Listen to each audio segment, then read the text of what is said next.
Assalamualaikum warahmatullahi wabarakatuh. Terima kasih, kita kembali lagi di channel Genius Math.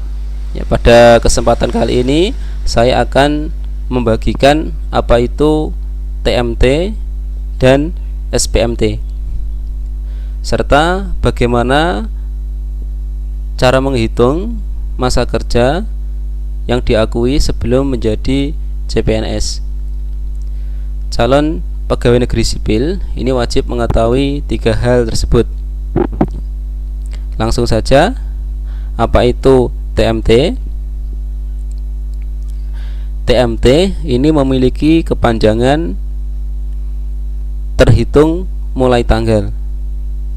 Artinya, pada tanggal tersebut seorang pendaftar CPNS ini sudah benar-benar diakui sebagai CPNS atau sebagai calon pegawai negeri sipil secara sah. Selanjutnya, seorang CPNS tinggal menunggu SPMT. Apa itu SPMT? Ya, maka akan saya jelaskan di slide berikut. SPMT ini memiliki kepanjangan surat pernyataan melaksanakan tugas. Artinya, pada tanggal tersebut seorang CPNS sudah dapat terjun untuk melaksanakan pekerjaannya. Misalkan seseorang daftar di Puskesmas A, maka CPNS tersebut dapat langsung terjun ke CPNS tersebut untuk melaksanakan tugasnya. Misal, seorang CPNS melamar di sekolah X, maka CPNS tersebut bisa langsung melaksanakan tugas di SMA X. Oke, selanjutnya, apakah masa kerja sebelumnya masih diakui? Berikut adalah penghitungan dari masa kerja. Masa kerja, calon PNS yang telah mempunyai masa kerja sebelumnya diangkat menjadi calon PNS, maka masa kerjanya dapat diperhitungkan untuk penetapan gaji pokok. Masa kerja calon PNS yang dapat diperhitungkan sebagaimana dimaksud pada pernyataan di atas. Untuk penetapan gaji pokok, yaitu yang pertama, ini masa kerja yang diakui. Yang pertama adalah masa selama menjadi pejabat negara atau komisioner atau anggota lembaga non-struktural. Nah, ini yang bisa diakui. Yang kedua, masa selama menjalankan tugas pemerintahan seperti local staff pada perwakilan Republik Indonesia di luar negeri atau perangkat desa atau pegawai tidak tetap. Yang ketiga, masa selama menjadi pegawai atau karyawan pada badan internasional. Masa selama menjadi pegawai atau karyawan perusahaan milik pemerintah seperti badan usaha milik negara dan badan usaha milik daerah. Dan yang kelima, masa kerja.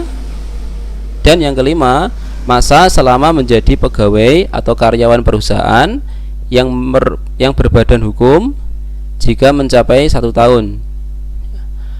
Masa kerja calon PNS sebagaimana dimaksud pada huruf B, angka 1, 2, 3, dan 4 ini diperhitungkan secara penuh. Masa kerja calon PNS sebagaimana dimaksud pada huruf B5 dihitung setengahnya untuk tiap-tiap tahunnya dan paling banyak 8 tahun. Sebagai contoh, Pujianto bekerja sebagai guru swasta yang sudah berbadan hukum di SMA Genius. Dia mulai bekerja sejak 2008 sampai 2020. Dan pada tahun 2012 dia baru lulus S1 Matematika. Pada tahun 2020 dia menjadi CPNS dengan kualifikasi S1 Matematika. bagaimana penghitungan masa kerjanya? Penghitungannya ada dua cara. Yang pertama, ijazah SMA 2008 sampai 2012 berarti 4 tahun ya. Dihitung setengahnya dari masa kerjanya, yaitu setengah dikali 4, 2 tahun. Ini masih golongan 2. Yang kedua, ijazah S1 2012 sampai 2020 yaitu 8 tahun. Dihitung setengahnya, yaitu setengah dari masa kerjanya, setengah dikali 8 tahun yaitu 4 tahun. Sini sudah golongan 3 ya. Perpindahan golongan 2 ke golongan 3 ini ada pengurangan selama 5 tahun, sehingga 2 tahun pada golongan 2 menuju golongan 3 dikurangi 5 tahun jadi negatif 3 tahun. Total masa kerjanya negatif 3 tahun ditambah 4 tahun sama dengan 1 tahun. Nah, ini penghitungan yang tidak menguntungkan ya, tidak menguntungkan. Penghitungan yang kedua yaitu penghitungan yang menguntungkan ya. Yang pertama adalah ijazah SMA tidak dihitung, jadi diabaikan. Bekerja pada saat menggunakan ijazah SMA tidak diperhitungkan. Nah, ijazah S1 ini 2012 sampai 2020 berarti 8 tahun ya. Dihitung setengah dari masa kerjanya, dari setengah dari 8 tahun yaitu 4 tahun. Jadi total masa kerjanya adalah 4 tahun ya. Kalau menggunakan cara pertama, masa kerja Pujianto 1 tahun ya. Kalau menggunakan cara kedua, masa kerjanya 4 tahun. Jadi lebih efektif kita menggunakan cara penghitungan kedua. Jadi cara pertama ini tidak kita gunakan ya. Kapan cara pertama ini digunakan ya? Ketika seseorang memiliki masa kerja golongan 2 ini melebihi dari 10 tahun. Misalkan dia mengajar di SD sudah 20 tahun, maka bisa menggunakan cara pertama ini. 20 tahun dengan golongan 2 ya, maksud saya. Mungkin seperti itu. Nah, sekarang untuk gaji calon PNS. Hak atas gaji calon PNS sebesar 80% dari gaji pokok atau gaji penuh. Jadi sebelum menjadi PNS, maka gaji CPNS ini adalah 80% dari gaji PNS ya. Untuk gaji PNS teman-teman bisa melihat di permennya ya, tentang gaji di halaman web BKN itu sudah ada keterangan-keterangan gaji golongan-golongan berapa sudah ada. Gaji calon PNS dibayarkan berdasarkan tanggal berlakunya SPMT. Jadi gajinya itu dibayarkan setelah SPMT berlaku ya. Jadi kalau TMT masih belum ya. Tanggal berlakunya STMT ditetapkan paling lambat 1 bulan sejak berlakunya keputusan pengangkatan calon PNS.